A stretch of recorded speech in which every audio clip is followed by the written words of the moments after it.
జై సద్గురు ప్రభు మహారాజ్ కు జై. జై పూర్ణానంద పుల్లయ్యారు సద్గురు ప్రభు మహారాజ్ కు జై.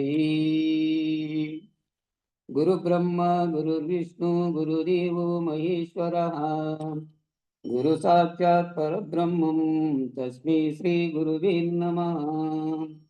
గురువే సర్వలోకానాం విషజే భవరోగిణాం, ఇది ఏ సర్వ విద్యానాం శ్రీ దక్షిణామూర్తియే నమః.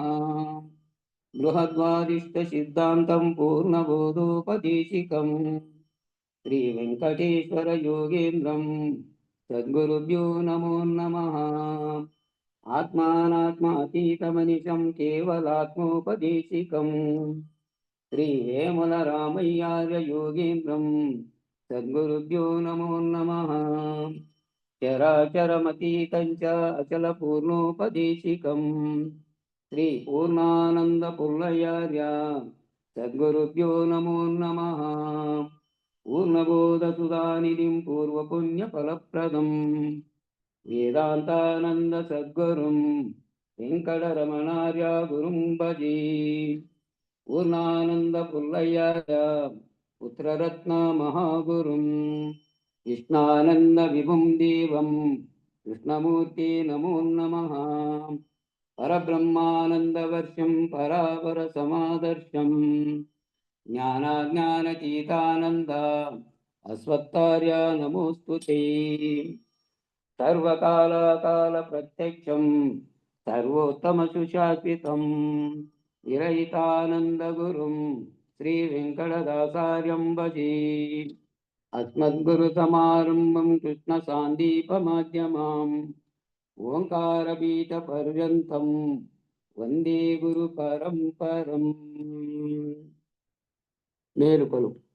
తెల్లవారను మోహతిమిరం వెల్లబాయను జ్ఞాన ఉదయం బల్ల ప్రబలం బాయతను మన చెల్ల స్థిరమాయన్. ఆత్మా మేలు కొనవి మూడు గుణములు మునిగిపాయను ఏడు ధాతువులను కబట్టెను. మూడు గుణములు మునిగిపోయెను ఏడు ధాతువులను కబట్టెను. ఏడ ఏమియు లేకపోయెను ఎరిగి మేల్కొనవి. ఆత్మా మేలు కొనవి. అష్టతనువులు అడవి బట్టెను అష్టమదములు హమికమణిగెను. అష్టతనువులు అడవి బట్టెను అష్టమదములు హమికమణిగెను. కష్ట సుఖముల కాంచదీరెను గనక మేల్కొనవి. ఆత్మా మేలు కొనవి. అష్ట ప్రకృతులాటలుడిగెను అష్టపాశముల పుడి వీడెను. అష్ట ప్రకృతులాటలుడిగెను అష్టపాశముల పుడి వీడెను. ఇష్టమేమియు లేకపోయెను ఇప్పుడే మేల్కొనవి. ఆత్మా మేలు కొనవి. వాసనత్రయముదలిపోయెను ఈశనత్రయమిపుడి వీడెను. వాసనత్రయముదలిపోయెను ఈశనత్రయమిపుడి వీడెను. విన్నదేమియు లేకపోయెను వేగ మేల్కొనవి. ఆత్మా మేలు కొనవి. సాగరంబులు చప్పుడుడిగెను వాదభేదము వదలిపోయెను. సాగరంబులు చప్పుడుడిగెను వాదభేదము వదలిపాయను. నాదమప్పుడే నశ్యమాయను నయమి మేల్కొనవి. ఆత్మా మేలు కొనవి. మండలంబుల మమతమానెను కుండలిస్తడి కూలిపోయెను. మండలంబుల మమతమానెను కుండలిస్తడి కూలిపాయెను. పండు వెన్నెల భావమాయను వరగ మేల్కొనవి. ఆత్మా మేలు కొనవి. మనసు బుద్ధియు మరల జనియను మానిపాయను జనన మరణము.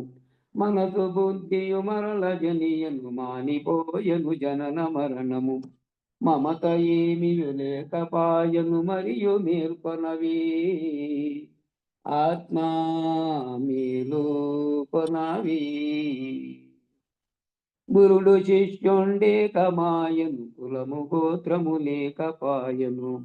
గురుడు శిష్యుండే కమాయను కులము గోత్రము లేకపాయను. కుడి ఎడమలు సమమి ఆయను గురు తెరుకబాయన్ ఆత్మా మేలు కొనవి. పరశురాముని సీతారాముల భజన నిత్యము చేయుటాయను. పరశురాముని సీతారాముల భజన నిత్యము చేయుటాయను. బాగుగా చేశమ్మ భావము బయలులో లేదాయన్ ఆత్మా మేలు కొనవి. తెల్లవారును మోహతిమిరం బెల్లబాయను జ్ఞాన ఉదయం బల్ల ప్రబలం బాయతను మన చెల్ల స్థిరమాయన్ ఆత్మా మేలు కొనవి. జై సద్గురు ప్రభు మహారాజుకు జై. జై పూర్ణానంద పుల్లయ్యారు సద్గురు ప్రభు మహారాజుకు జై.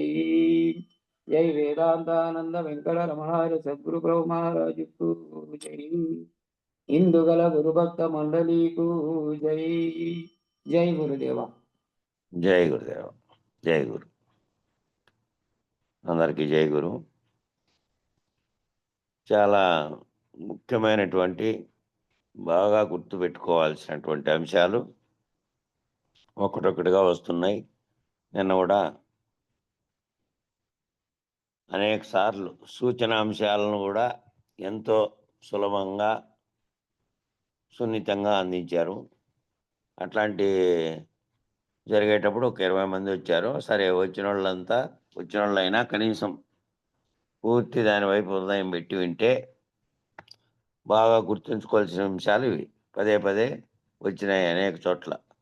వచ్చినప్పటికీ బాగా సులభంగా వివరించి చెప్పినటువంటి మార్గంలో మీరు ఆ విషయాన్ని దర్శించే మార్గంలో చెప్తున్నారు కాబట్టి వివరణ అంతా దాని మీద దృష్టి పెట్టినండి వచ్చిన వాళ్ళైనా.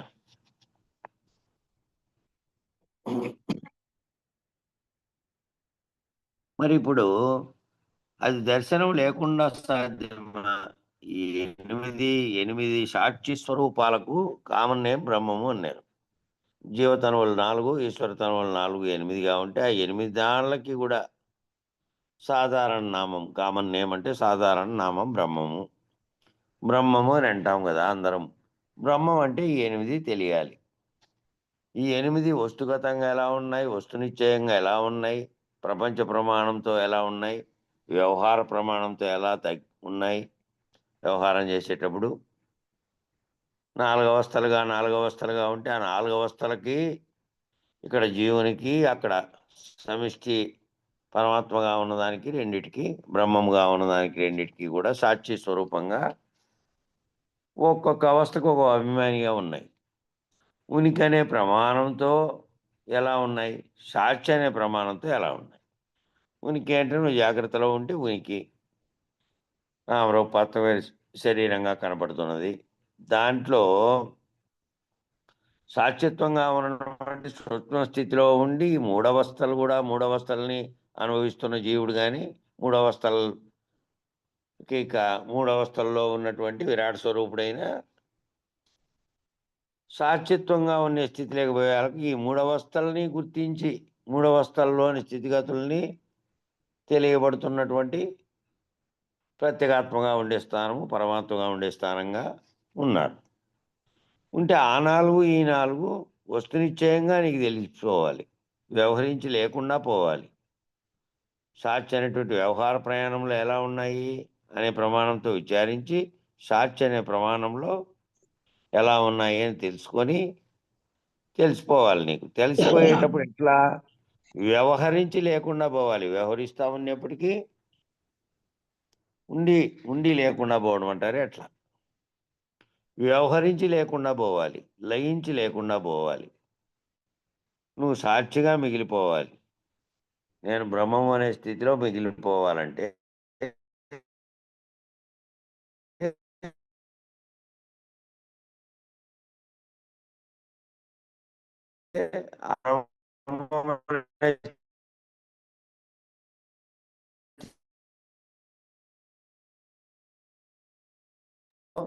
బ్రహ్మంగా ఉన్నది అదే అనే స్థితిలో నీవు మిగిలిపోవాలి, సాక్షిగా మిగిలిపోవాలి. మరి ఇప్పుడు అది దర్శనం లేకుండా సాధ్యమా? మరి ఇప్పుడు దర్శనం లేకుండా, దర్శనము అంటే నీ భావనలో నీవు దర్శించుకోకుండా, అది వాచ్యార్థంగా కాకుండా అది నీలోకి అనుభూతమయ్యే విధంగా నువ్వు దర్శనం చేయాలి, నీలోని అంతర్ముఖంగా దర్శనం చేయాలి. మరి దర్శనం లేకుండా సాధ్యమంటే కాదు. కాబట్టి ఈ అతీతమైన అంతర్ముఖ ప్రయాణమే, అతీతంగా ఉండేటువంటి అంతర్ముఖంగా ప్రయాణం, బాహ్యంగా విచారణ చేస్తున్నటువంటి పదాలకు అక్షరాలకు అర్థాన్ని తెలుసుకోవడం కాకుండా అంతర్ముఖంలో నీవు అనుభూతం చెందాలి ఆ విషయం అంతా. ఆ అంతర్ముఖ ప్రయాణమే ఈ 8 శరీరాలను నిర్ణయించేది, అనుభూతమయ్యేటట్టు చేసేది అదే.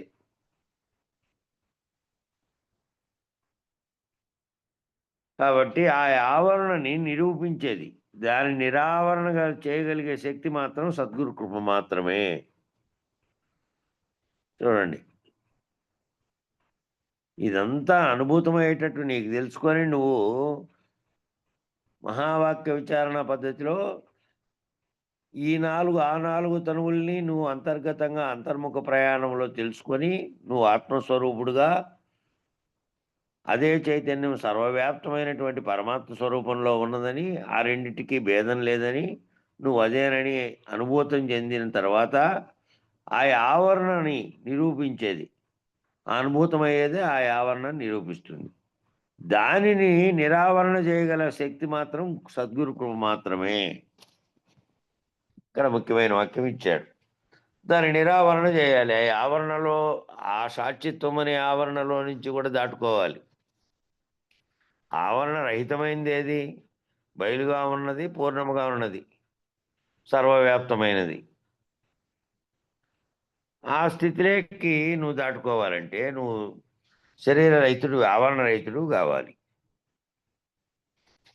అది నువ్వు అనుభూతం చెందినా కూడా దాన్ని అనుభూతం చెందాలంటే దానికి సద్గురు కృప తోడ్పాటు ఉంటే చేయగలుగుతావు, లేకపోతే లేదు. దాని నిరావరణ చేయగలిగే శక్తి సద్గురు కృప మాత్రమే. ఇతరత్ర తెలిసేది కాదు. ప్రతిసారి ఆయన ఏమన్నారు? తత్వమసి అని అన్నారు. ప్రతిసారి తత్వమసి అన్నారు. ప్రతిసారి ప్రబోధ వాక్యం ఏది అంటే ప్రబోధ వాక్యం, మామూలుగా బోధించే వాక్యం కాదు. ప్రబోధ అనేది నిన్ననే చెప్పారు. ఏదైతే నీ అసలు లక్ష్యాన్ని నేను చేర్చగలిగినటువంటి బోధ ఉన్నదో, సర్వభ్రాంతి రహితం చేసే బోధ ఉన్నదో అది ప్రబోధ. మిగిలిన మన బోధలన్నీ బోధలు, మామూలు బోధలు అంతే. అవి క్లాసులో ఉపాధ్యాయుడు చెప్పినట్టు బోధలు. ఈ బోధ నీ సర్వభ్రాంతి రహితం చేయగలిగినటువంటి ప్రబోధ. కాబట్టి ప్రబోధ వాక్యం ఏంది అంటే ప్రత్యేక్ పరమాత్మల అభిన్నులను తెలిసే వరకు తత్వమసి మహావాక్యమే. ప్రత్యేక్ అంటే ప్రత్యేగాత్మగా ఉన్నది జీవుడు, పరమాత్మగా ఉన్నది సమిష్టికర్త. ఈ రెండు అభిన్నులు అని తెలిసే వరకు నీలో ఈ రెండు అభిన్నంగా ఉన్నాయి. సర్వజీవుల్లో ఉన్న చైతన్యము, బ్రహ్మాండాన్ని నడిపిస్తున్నటువంటి బ్రహ్మాండం అంతటా నిండి ఉన్న చైతన్యము రెండు ఒక్కటే. అదే తత్వమసి అనే మహావాక్యమే అది. ఆ మహావాక్యం యొక్క అంతర్గతమైనటువంటి అనుభూతి ఆ మహావాక్యమే. ఆ మహావాక్యాన్ని అంతర్గతంగా అనుభూతి చెందడమే తత్ త్వం అసి. అది నేను అయ్యే ఉన్నాను, అదే స్థితిలో నేనున్నాను. ఆ స్థితినే నేను పొంది ఆ స్థితిలో నేనే సాక్షిత్వంగా, నేనే సాక్షిగా ఉన్నాను, నేనే బ్రహ్మముగా ఉన్నాను. ఏ సంకల్పం చేత అయితే సృష్టికి కారణమైన వస్తువు ఏందో, ఆ వస్తువు ఏదైతే ఉన్నదో దానికి సంకల్పం కలగడానికి పూర్వం అవ్యక్తంగా ఉండి వ్యక్తం కావడానికి ఏది దోహదం చేసిందో ఆ సంకల్పం అనే అఖండ ఎరుక నేనే, ఆ బ్రహ్మము నేనే, ఆ పరమాత్మ స్థితిలో ఉన్నది నేనే. అవి రెండు అభిన్నమైనటువంటివి, అవి భిన్నమైనటువంటివి కాదు.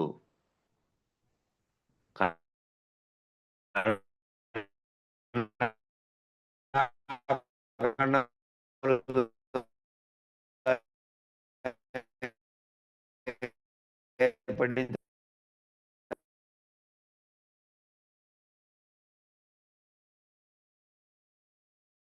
వ్యవహరిస్తున్నావు కాబట్టి అది నీ వాయిస్ చాలా వాయిస్ బ్రేక్ అవుతాది. వాయిస్ చాలా వాయిస్ బ్రేక్ అవుతాది. కట్ అవుతుంది ఇరువే. నెట్ రాలే స్వామి సరిగ్గా, నెట్ రాలే. పక్కకు పక్క కూర్చోవస్తుంది, నెట్ ఆఫ్ చేసుకొస్తుంది. కొన్ని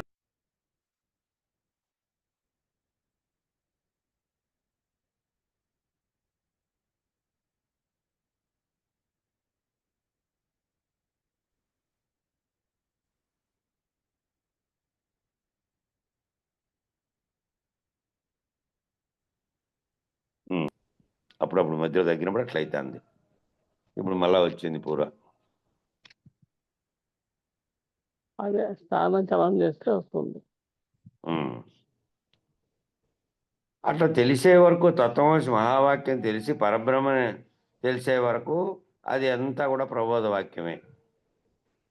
ప్రత్యేక పరమాత్మల అభినులు అనే తత్వమసి మహావాక్యాన్ని తానులో అనుభూతి చెందే వరకు అది ప్రబోధ వాక్యం అయితే, పరబ్రహ్మ నిర్ణయం అంటే ఏమిటి అంటే ప్రత్యేక పరమాత్మను ఒక్కటే, ఈ ప్రత్యేగాత్మే ఆ పరమాత్మని నిర్ణయం పొందాలి.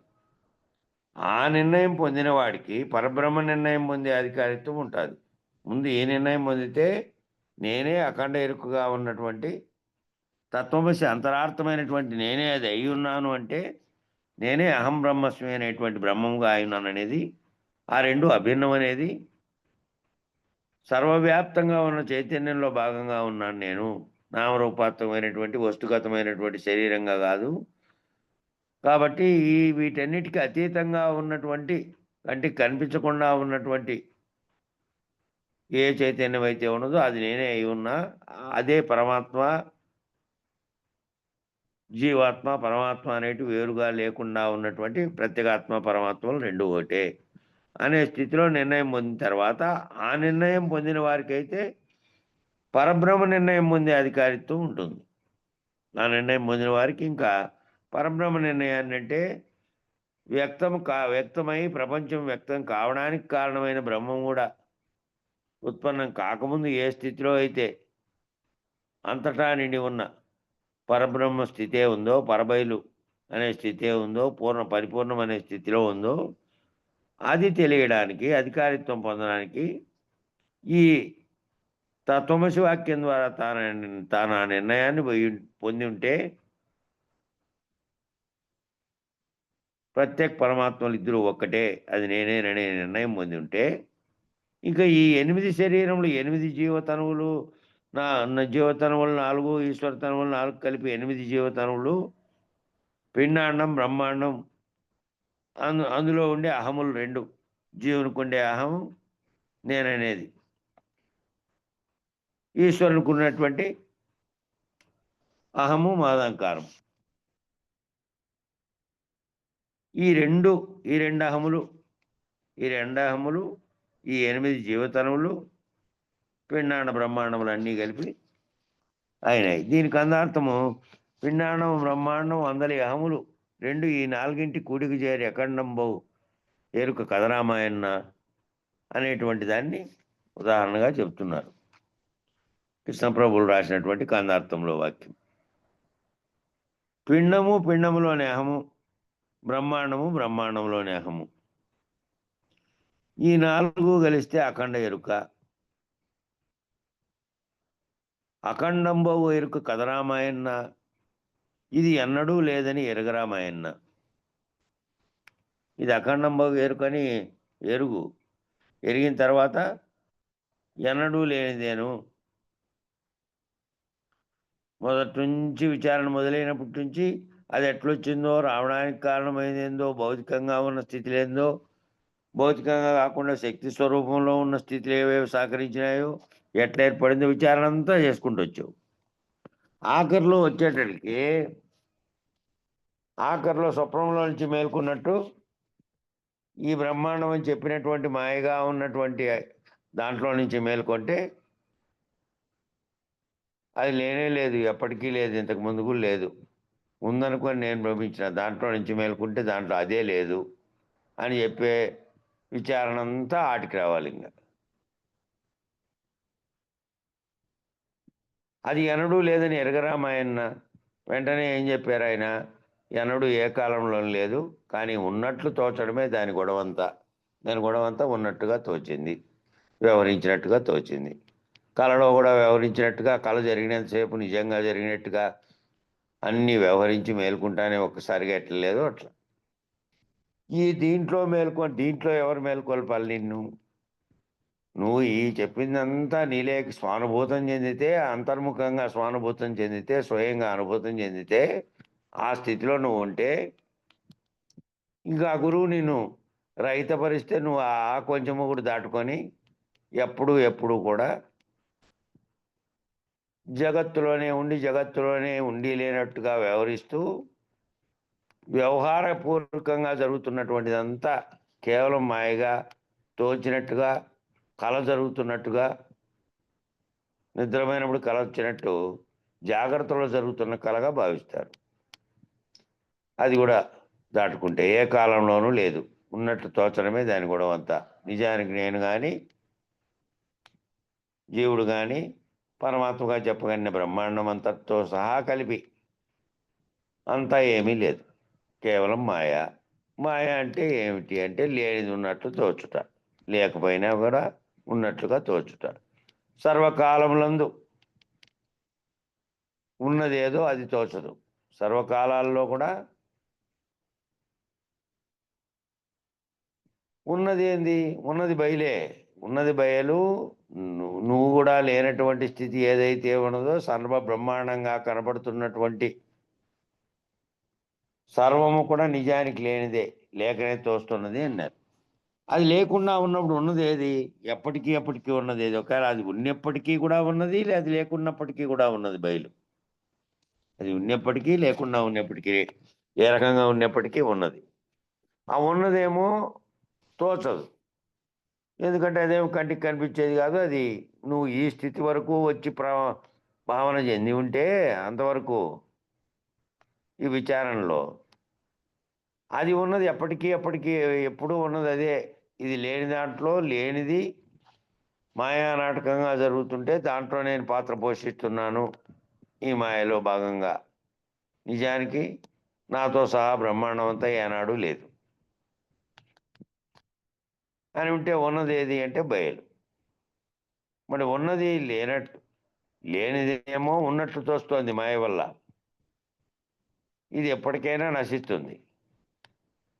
ఈ సర్వవస్తుగతంతో సహా బ్రహ్మాండం అంతా కూడా ఇప్పుడు తోచినప్పటికీ ఉన్నట్లుగా మళ్ళా ఒకప్పుడు పోతుంది. కానీ ఎప్పటికీ శాశ్వతంగా ఎప్పటికీ ఉండే సర్వకాలంలో ఉన్నదేదో అదేమో వెంటనే తోచదు. తోచాలంటే ఇంత లోతంగా విచారణ ద్వారా తెలియబడి గురుకృప ద్వారా నువ్వు ఆవరణ రహితమై ఉంటే ఇక తోచేది ఏమి ఉండదు. తోచింది అంటే తోచడం, తోచేదంతా ఆవరణలోనే. ఆవరణ రహితమైన దాంట్లో తోచేది ఏమీ లేదు. ఇంకా ఆవరణ రహితంగా ఉన్నది తోపింపజేయడానికి కానీ ఇతరత్ర ఏ లక్షణము లేనటువంటి సర్వలక్షణ విలక్షణమైనది అది. సర్వకాలములందు ఉన్నది ఏది అంటే బయలు. అది శాశ్వతం, పరాత్పరం, పరశివం, రకరకాలుగా దానికి పేర్లు ఉన్నాయి. పేర్లు అంటే ఆయా రాసేవాళ్ళు వాళ్ళు భావన ఏ విధంగా చెందారో ఆ పేర్లని కలిగించారు, దానికి ఏర్పాటు చేశారు. దానిలోని లవలేశ భాగము ఒక ఆవగింజంతా విశ్వమైంది. ఆ పరశివము, పరాత్పరము, శాశ్వతము అని చెప్పినటువంటి బయలుకు ఆవగింజంతా కూడా ఇది లేదట. ఈ బ్రహ్మాండం మొత్తం అంతా కలిపి విశ్వం అంతా కలిపి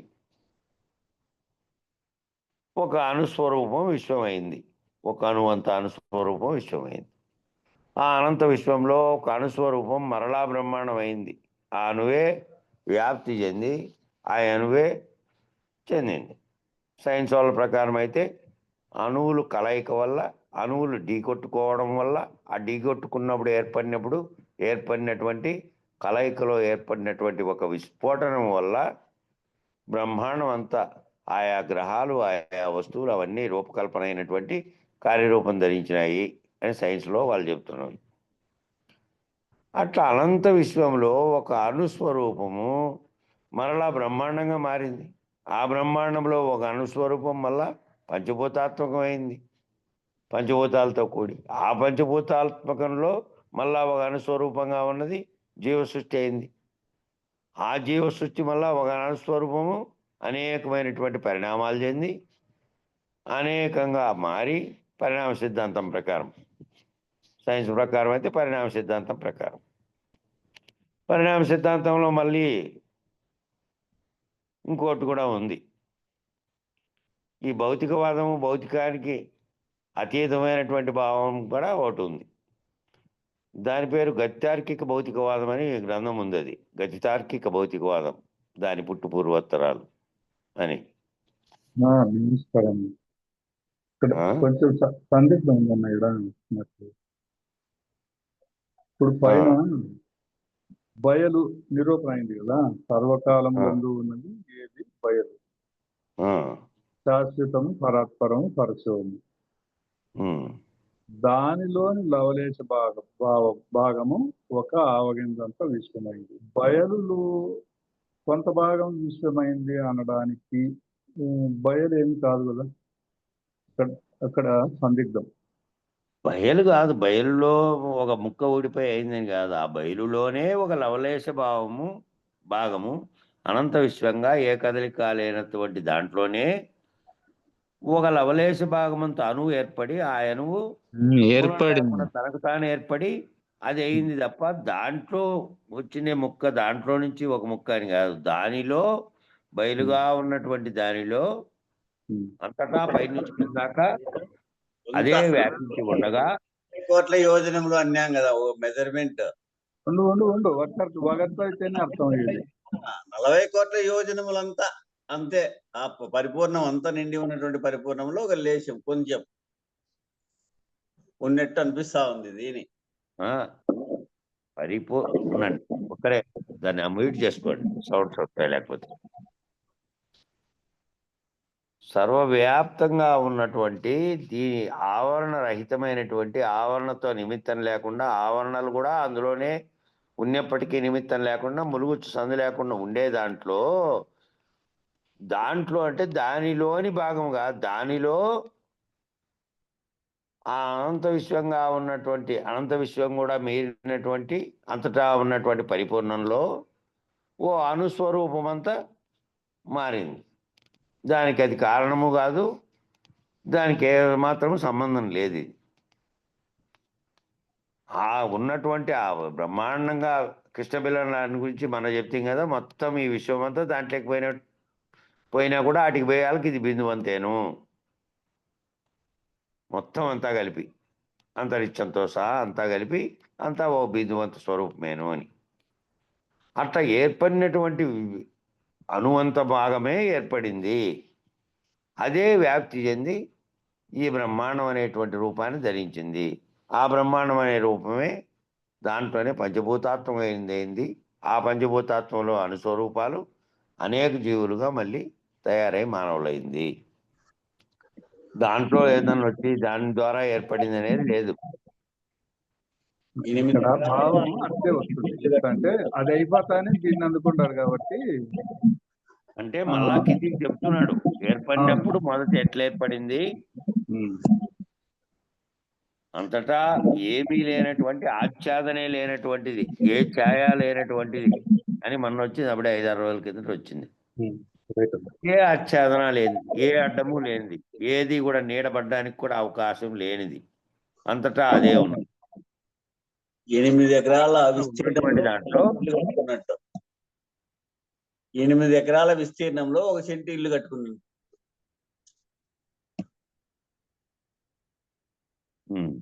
అట్లా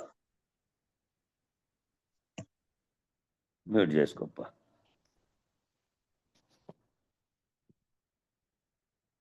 అట్లా అనుస్వరూపం జీవసృష్టి అయింది. ఆ జీవసృష్టిలో ఒక అనుస్వరూపం మానవులైంది.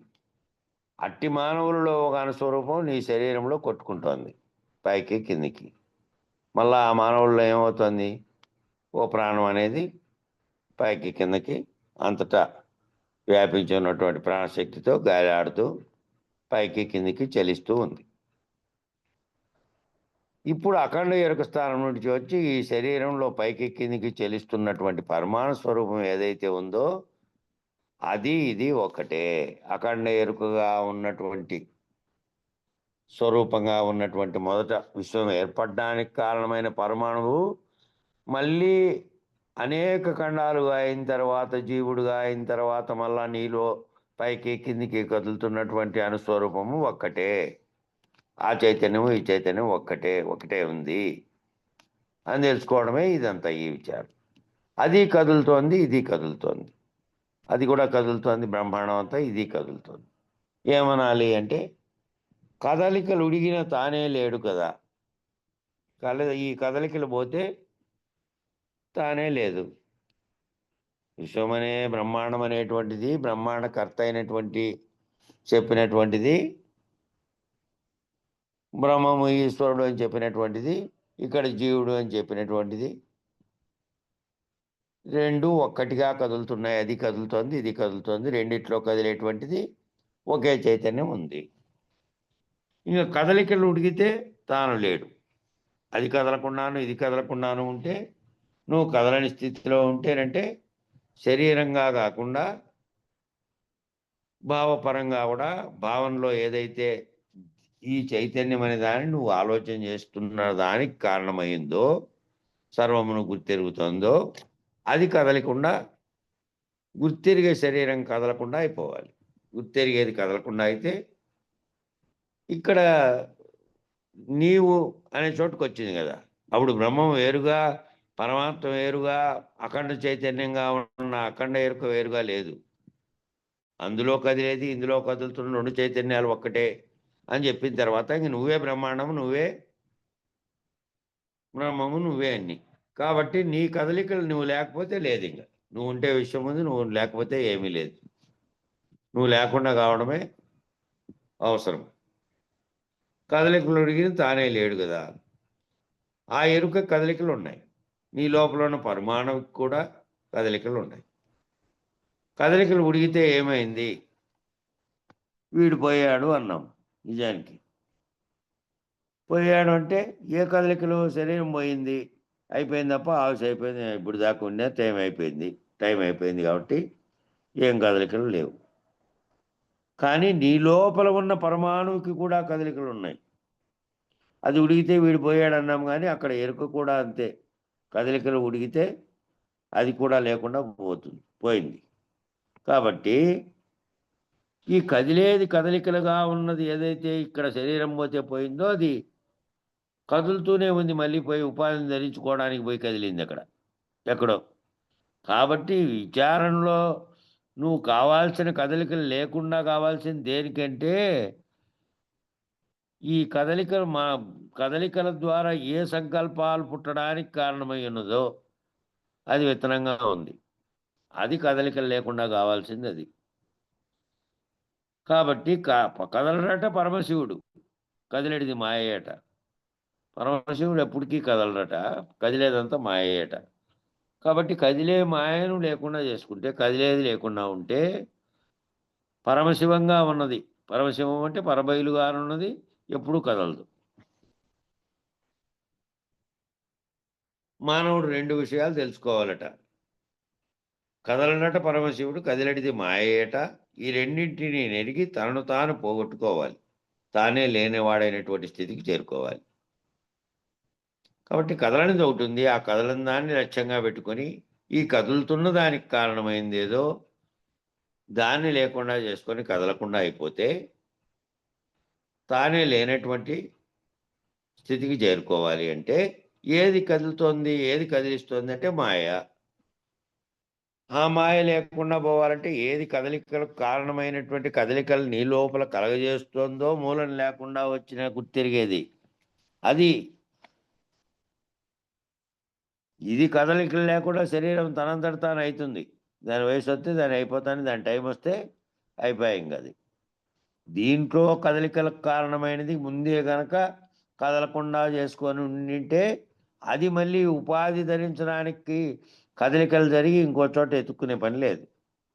అది ఇక్కడే ఇంక ఆగిపోయింది, నీలోనే రహితమైపోయింది. బ్రహ్మాండము నీ దృష్టిలో బ్రహ్మాండము నీవు లేవు, రెండు లేనటువంటి కదలికలు లేనటువంటి బయలు స్థితిలో ఉన్నావు. నీ నీ నిజ రూపం ఆ స్థితికి చేరుకుంది, అది కందపద్యాల్లో చైతన్యంగా ఉన్నటువంటిది. ఈ మాట భాగవత కృష్ణదాసుల కందపద్యాల్లోది. ఉమ్. పరమశివుడు కదిలిది మాయేట అని. అవును. ఎట్లా లేనివాడు అవ్వాలి, ఎట్లా కావాలి ఎట్లా లేనివాడు? ఈ 8 శరీరాలుగా లేనివాడు అవ్వాలట. ఈ 8 రకాలుగా చెప్పబడిన శరీరాలు 4 జీవతనములు, 4 ఈశ్వర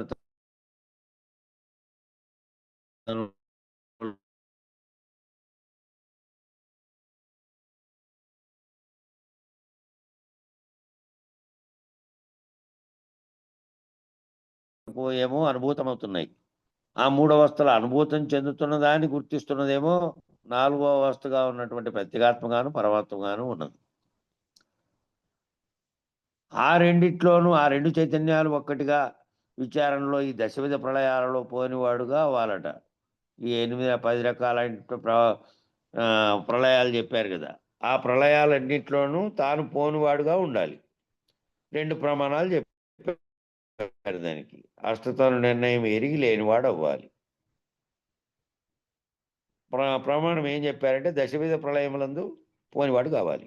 ఈ సర్వసృష్టి ఏర్పడినప్పటి నుంచి ఏ రకమైనటువంటి ఏర్పడుతున్నాయో జీవునికి భ్రాంతి భయం చేత జననము మరణము, తర్వాత వచ్చేసి ఉపాధితో తాయాత్వం చెంది జగత్తుగా భావించి జీవుడుగా భావించి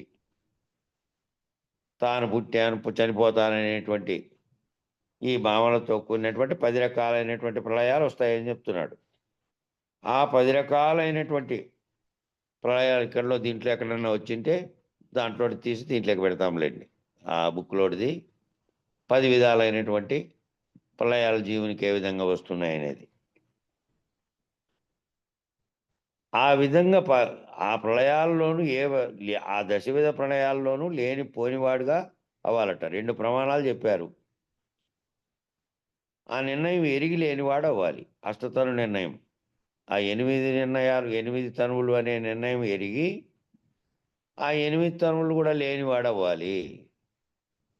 తత్వంలో చెబుతానులే, అష్టతనువుల శూన్యపరుడవు, వెష్టి సమిష్టికి అతీతుడవు, సృష్టి స్థితిలే మావలి గురు పరమాత్మ. ఇంకేమిటి మళ్ళా తర్వాత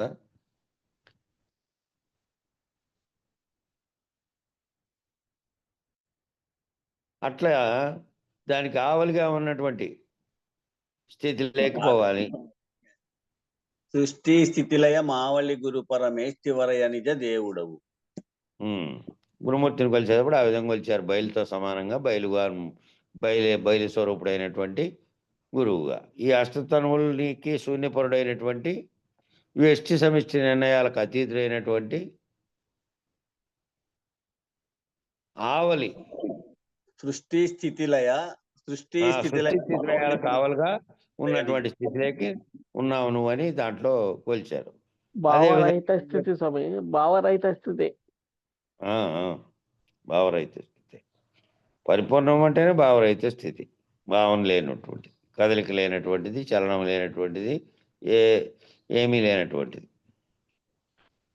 అట్లా అష్టతను నిర్ణయం ఎరిగి లేనివాడు అవ్వాలి. 2వ ప్రమాణం ఏం చెప్పారంటే దశవిధ ప్రళయములందు పోనివాడు కావాలి. ఇక ప్రళయాలు వస్తే పోతున్నది ఏది? ఏ రకమైన ప్రళయం అయినా రాని, ఈ ప్రళయాల్లో పోతున్నది లేకుండా అవుతున్నది అనేది శారీరకంగా ఉన్నటువంటి దీనితో వచ్చేటువంటి భయాలు ఏవైతే ఉన్నాయో వాటితో పోయేది కాదు. ఇది అన్ని రకాలైనటువంటి దాంతో పోయేది కాదు. ఏ రకంగా పోయినప్పటికీ శరీరమే పోతుంది తప్ప పోకుండా ఉన్నటువంటిది ఏదైతే ఉన్నదో అది నామరూపాత్మకంగాను, దానికి ప్రాణం కూడా లేదు. ప్రాణం ఎక్కడుంది? దీంట్లో ఉంటే దీంట్లో చైతన్యంగా ఉన్నది సర్వవ్యాప్తంగా ఒక్కటిగా ఉన్నది. ఆ సర్వవ్యాప్తం ఒక్కటిగా ఉన్నదే ఉండి తెలుసుకొని లేకుండా బయలు స్థితిని పొందాలి. ఆ సర్వవ్యాప్త చైతన్యంగా ఉన్నది కాబట్టి దానికి ఆ స్థితిలో ఉన్నదానికి ఈ దశవిధ ప్రళయాలన్నీ ఏకంగానే అది ఏమి చనిపోయేది కాదు. అది చనిపోయేది కాదు, పుట్టేది కాదు. ఆ స్థితిని ఎదగాలి అంటే ఈ దీంట్లో ఈ సర్వసృష్టి సర్వ విశ్వము కూడా దశవిధ ప్రళయాలలో పోతుంది. ఈ సర్వసృష్టి సర్వ విశ్వం అంతా కూడా 10 రకాల ప్రళయాలలో పోతుంది. 10 కాల ప్రమాణాలు ఉన్నాయి. ఆ 10 టైం స్కేల్స్లోనూ పోనివాడు ఎవడున్నాడో వాడు శాశ్వతుడు. ఈ రకమైనటువంటి బ్రహ్మాండంలో జరిగే పరిణామాల కారణంగా, ప్రళయాల కారణంగా పోయేటివన్నీ ఏవి అంటే సృష్టి ఏవైతే అవినాయో, సర్వవిశ్వంగా ఏదైతే అయిందో ఇదంతా బ్రహ్మాండంతో సహా సర్వము కూడా దశవిధ ప్రళయాల్లో పోతుంది. కానీ ఈ దశవిధ ప్రళయాల్లోనూ పోకుండా ఉన్నది ఏదైతే ఉన్నది అంటే పరిపూర్ణంగా ఉన్నటువంటి బయలుగా ఉన్నటువంటిది ఏది ఉందో అది ఇది ఏ ప్రళయంలోనూ పోదు. కాబట్టి నీలో ఉండే గుర్తిరిగే చైతన్యంగా ఉన్నది, నామరూపాత్మక భౌతిక శరీరంగా ఉన్నది కాకుండా నీలో గుర్తిరిగే చైతన్యంగా ఉన్నది రహితపరచుకొని అది బయలు స్వరూపంగా ఉన్నటువంటి పరిపూర్ణాన్ని గుర్తిరిగి పరిపూర్ణంగా అయితే అది ఏ రకమైన ప్రళయాల్లో పోయేది కాదు. అది నీ యొక్క నిజరూపం నువ్వు కంటే సృష్టి ఏర్పడక ముందు ఉన్నటువంటి స్థితిని కంటే అది సృష్టి ఏర్పడక ముందు ఉన్నటువంటి స్థితి ఏ రకమైన ప్రళయంలోనూ పోయేది కాదు. ఏ రకమైన ప్రళయంలోనూ పోదది. మరి అష్టతర నిర్ణయాన్ని ఎరిగాడని ఎలా తెలుస్తుంది? అట్టా 10 రకాలుగా పోనివాడైతే శాశ్వతుడు. ఆ శాశ్వతుడు అవుతాడు. శాశ్వతుడు శాశ్వతత్వం ఉన్నటువంటి పరిపూర్ణుడు. మరి అష్టతర నిర్ణయాన్ని ఎరిగాడని ఎట్లా తెలుస్తుంది? దానికి కూడా ఓ ప్రమాణం ఉండాలి కదా. అది తెలిసింది అనడానికి, 8 తనువుల నిర్ణయం తెలిసింది అనడానికి ఈ 4 అవస్థలు, ఆ 4 అవస్థలే 8 రకాల అవస్థలు. 8 రకాల అవస్థలను పొందుతున్నటువంటి 8 శరీరాలు. షోడశావస్థల నిర్ణయం ఎరిగినవాడు మాత్రమే అష్టతను నిర్ణయాన్ని తెలుసుకోగలడు అన్నారు. మరి షోడశావస్థలు అంటే 3 అవస్థల గురించే తెలియనప్పుడు షోడశావస్థలు ఎలా తెలుస్తాయి? 3 అవస్థలేమో 3 రోజువారీ మనకు జరుగుతానేటివి, జాగ్రత్త, స్వప్న, సుషుప్తులు. 3 అవస్థల గురించి తెలియనప్పుడు ఇక మళ్ళీ షోడశావస్థలు ఎట్లా తెలుస్తాయి? తత్వ విజ్ఞానం అంత లోతుగా విచారణ చేసింది, అంత దర్శన పద్ధతిగా ప్రయాణం చేసింది, స్పష్టంగా చూసింది. అట్లా స్పష్టంగా లోతుగా విచారణ చేసి దర్శన పద్ధతిలో తత్వ విజ్ఞానం నడిచింది మన దేశంలో. అందువల్ల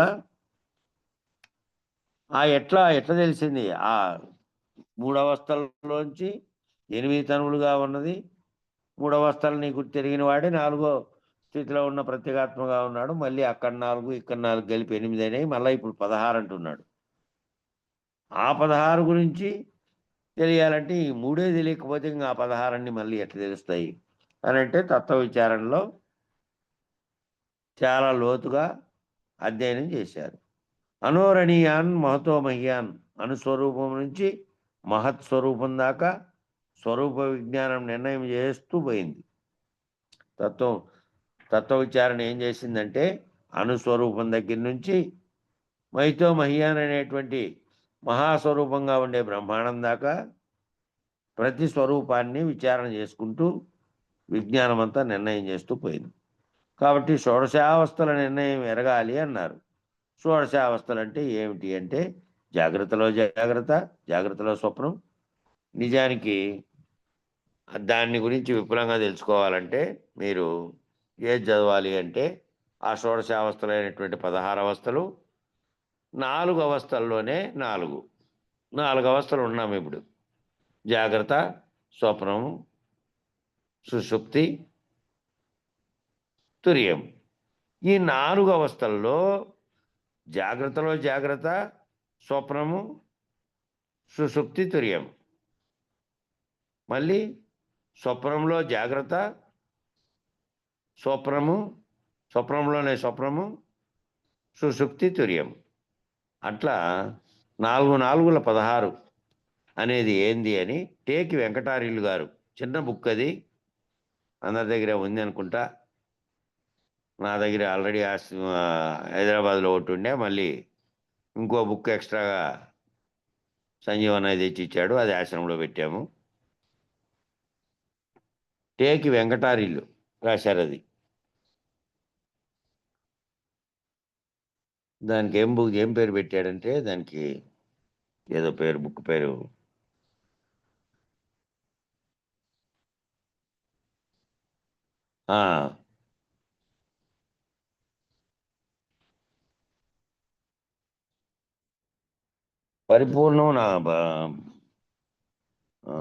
పరిపూర్ణము 4 రకాలు, 4 విధాలు అనేది పెట్టాడు. 4 బుక్ పేరు మాత్రం ఒకటి ఉంది, బుక్ పేరే గుర్తు రావట్లేదు. ఆ 4 అన్నిటినీ దాంట్లో వివరించాడు ఆయన. బుక్ అంతా మొత్తం అదే. 4 మళ్ళీ 4 జాగ్రత్త, స్వప్న, సుషుప్తి, తురియముల్లో మళ్ళీ 4 అవస్థలుగా ఏర్పడే దాన్ని వివరించి చెప్పారు. ఇది స్వప్నంలో జాగ్రత్త అరిసె ఎంత ఉంది అదే కదన్నా? అదే ఈడ కింద చెప్పినాడు చూడండి. చిన్నది కింద చెప్పినాడు. బుక్ పేరు నేను అడిగింది. బుక్ పేరు ఆ జేబులో పెట్టుకునేంత బుక్కే ఉంది అనుకో, కొంచెమే, ఎక్కువ లేదు. చాలా గ్రంథాల్లో ఉంది, తక్కువ పేజీలు ఉంది. లేదా దాని కొరకు ప్రత్యేకంగా రూపొందించాడు ఆయన టేకి వెంకటారీలు. ఆ స్వప్నంలో జాగ్రత్త, స్వప్నంలో స్వప్నము, స్వప్నంలో సుషుప్తి, స్వప్నంలో తురియం. మళ్ళా సుషుప్తిలో జాగ్రత్త, సుషుప్తిలో స్వప్నం, సుషుప్తిలో సుషుప్తి, సుషుప్తిలో తురియం. మళ్ళీ తురియంలో జాగ్రత్త, తురియంలో స్వప్నము, తురియంలో సుషుప్తి, తురియంలో తురియం. ఇవి షోడశావస్థలు. ఈ షోడశావస్థల యొక్క వివరణ ఎరిగిన వారికి అష్టుతర నిర్ణయము భ్రాంతి పోతుంది. ఆ 8 తనువులుగా నిర్ణయించినారే, ఆ 8 తనువులు అనే భ్రాంతి పోయింది. ఇంకా జీవుడుగా 4 తనువులు, ఈశ్వరుడుగా 4 తనువులు సమిష్టిగా చెప్పండివి 4 8 లేదు. ఇంకా ఇవి దాని వివరణ లేదు. నేను ఇంకా ముందుకు పోయినా, నేను చూసినాను. దాని వివరణ ఇలే. దాని వివరణ ఏడో చూసినాం అనుకో, అదంత గుర్తు వల్లే.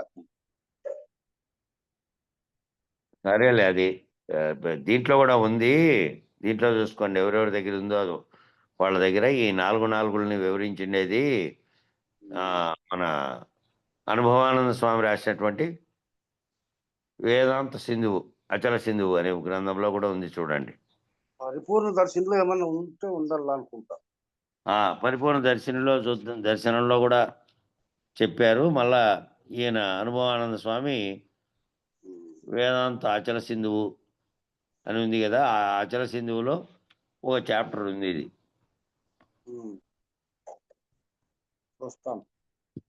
అదే మన తత్వంలో కూడా వచ్చింది. తత్వంలో 4 ఎన్నిక మూలం లేనిది నాలేలా అనుకుంటా పోయినారు. వివరణ కావాలి కదా, పాట పాడుకుంటా పోయినారు. దాంట్లోనూ దాని వివరణ అచల సింధువులో ఉంది. ఒకటి రేపు తీసుకొని, రేపు ఏం చేద్దామంటే మొదలు పెట్టేప్పుడు ముందు ఆ 4 అధ్యాయం చదువుదాం రేపు. ఆ అధ్యాయం చదివిన తర్వాత ఇది మొదలు పెడదాం, అప్పుడు సులభంగా అర్థమవుతుంది. అట్లే చేస్తాం రేపు. రాత్రికి మన అనుభవంలో చెప్పుకుందాం, చూద్దాం.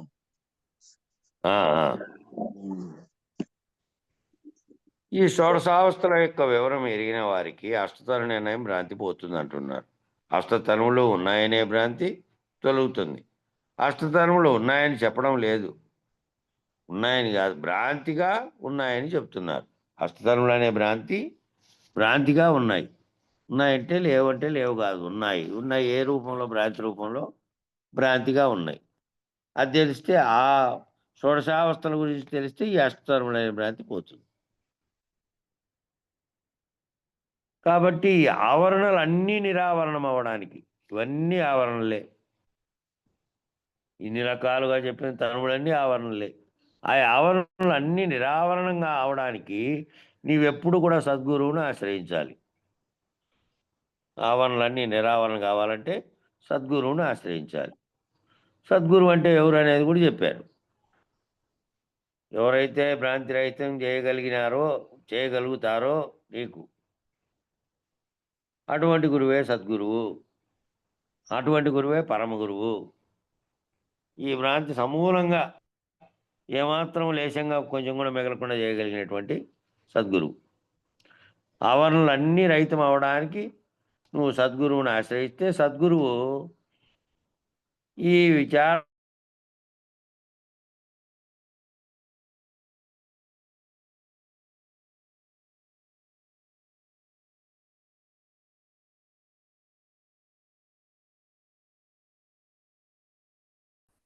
అని సర్వము అఖండ ఎరుకగా భావించినటువంటి, బ్రహ్మాండ తనువులుగా భావించినటువంటి ఆ చైతన్యం కూడా అంతా భ్రాంతియే. జగత్తు అనేది తోచబడినటువంటి భ్రాంతి.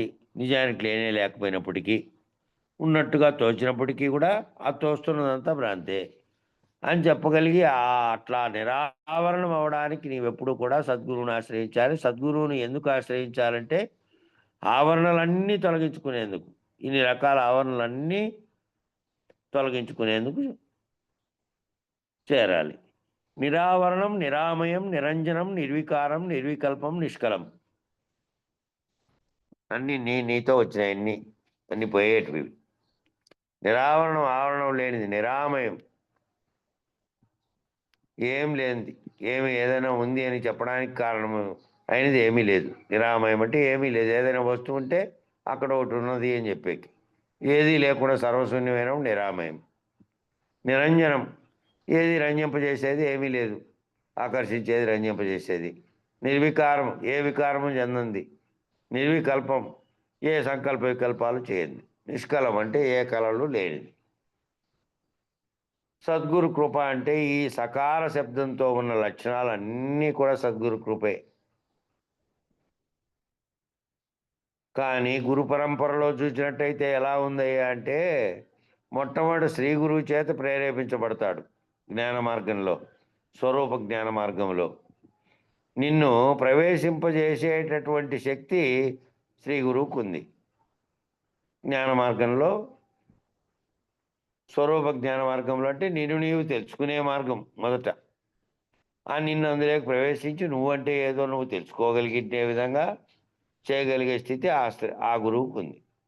ఆ శ్రీ గురువు నిన్ను మొట్టమొదటి దీక్ష అయినటువంటి ఏమి దీక్ష అంటే అనవీ దీక్ష ద్వారా ప్రేరేపిస్తాడు.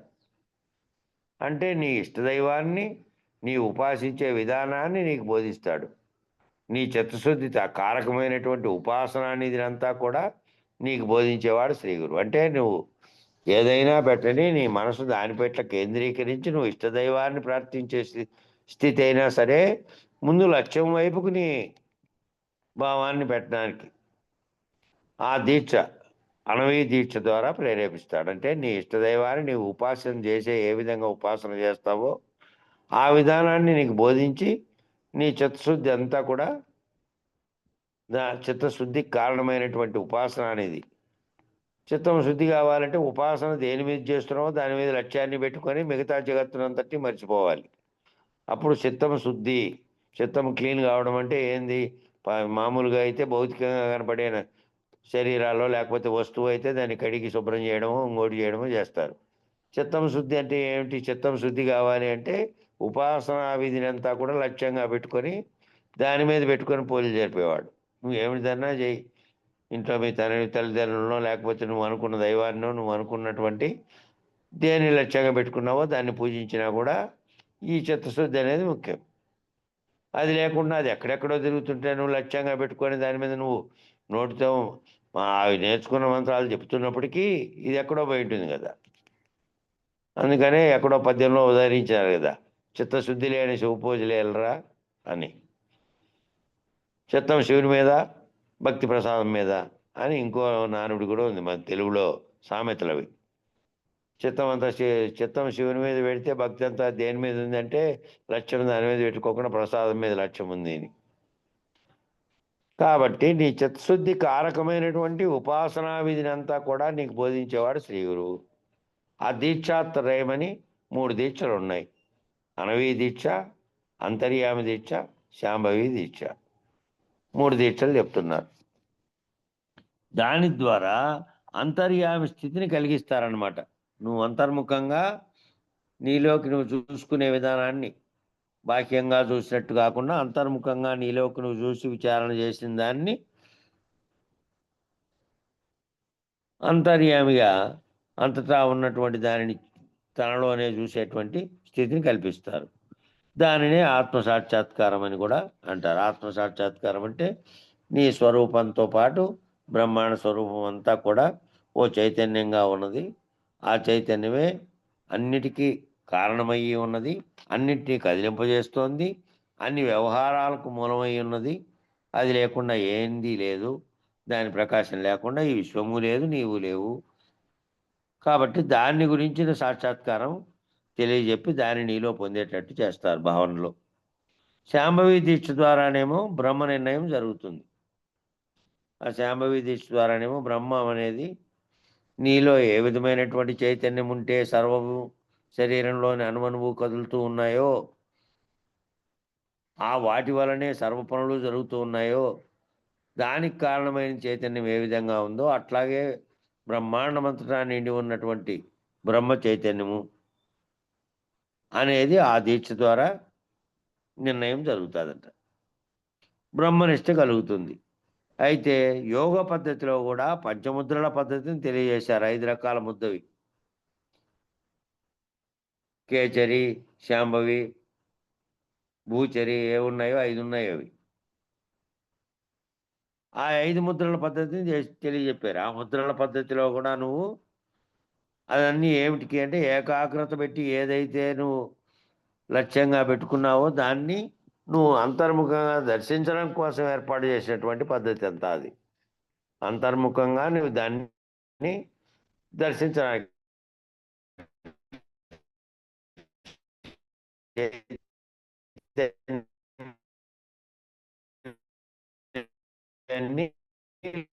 లేదా ఆత్మను దాని స్థితిని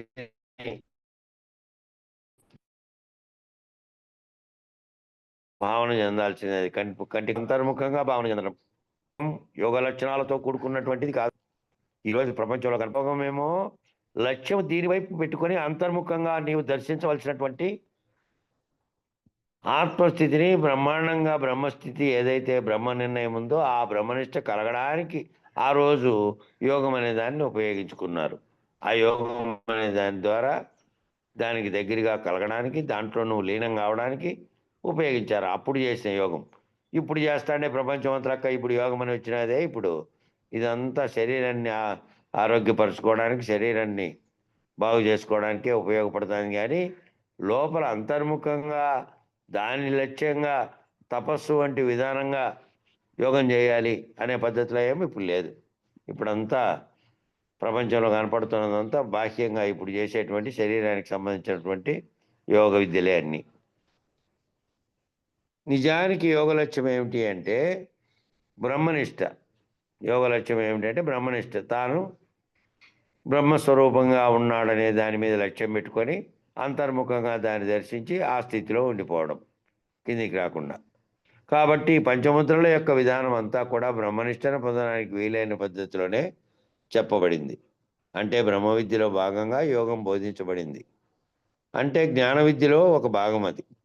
ఈ పంచముద్రలు భూచరి, కేచరి, షణ్ముఖి, మధ్య లక్ష్యం, శాంభవి అంట 5. ఈ 5 కూడా దానికోసమే అప్పట్లో రూపొందించినారు అని చెప్తున్నారు, బ్రహ్మనిష్టను పొందడానికి అని.